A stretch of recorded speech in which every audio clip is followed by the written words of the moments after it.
Saskatchewan's Premier, the Honourable Brad Wall. In summer 2015, public officials in our province of Saskatchewan issued a decree that all affected people leave their homes and in mass exodus travel to places of refuge where they could be safe and accounted for. They were escaping blazing forest fires of epic proportions. It was the largest evacuation in Saskatchewan history. Thousands of people were on the move, all of them in uncertain circumstances, not knowing how quickly they would return home. For a few young women, these circumstances had an added dimension of uncertainty. They were in the late stages of pregnancy.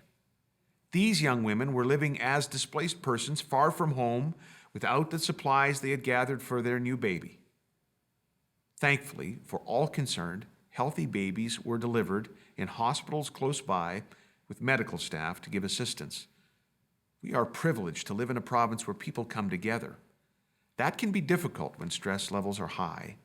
And so I salute the evacuees and the firefighters and the troops and the Red Cross and the local officials, the mayors, the chiefs, those who shared money, food, and supplies, those who prayed for an ending to the situation.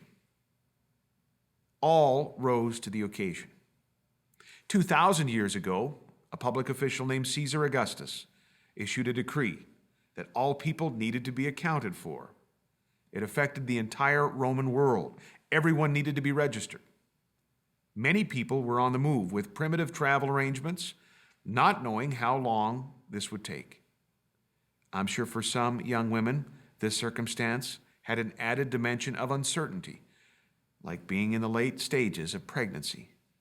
For one of these young women, the time came to have her baby, her first. Not in a local hospital along the way, not even in a clean, comfortable Holiday Inn, but in a stable with precious few amenities. Her only assistant, a most likely very, very nervous husband, with perhaps some curious animals looking on. She didn't have much for supplies either. All she had were a few strips of cloth to wrap him in, and all she could lay him in was not a cradle made by her carpenter husband, but just a simple, dirty manger.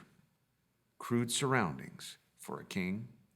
His first visitors, an adoring group in from the field smelling strongly of sheep. They were alerted by a type of atmospheric media unlike any we could imagine.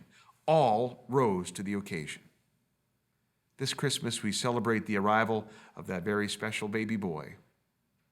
The Divinest Heart that ever walked the earth was born on that day, as it has been said. His name is Jesus, the essence of hope and of peace, and the ultimate example of self-sacrifice for love. So for me and my wife Tammy and our family, and on behalf of my colleagues in the government of Saskatchewan, may you have the gladness of Christmas, which is hope, the spirit of Christmas, which is peace, and the heart of Christmas, which is love. And may you spread joy to others who need it the most. Merry Christmas and Happy New Year.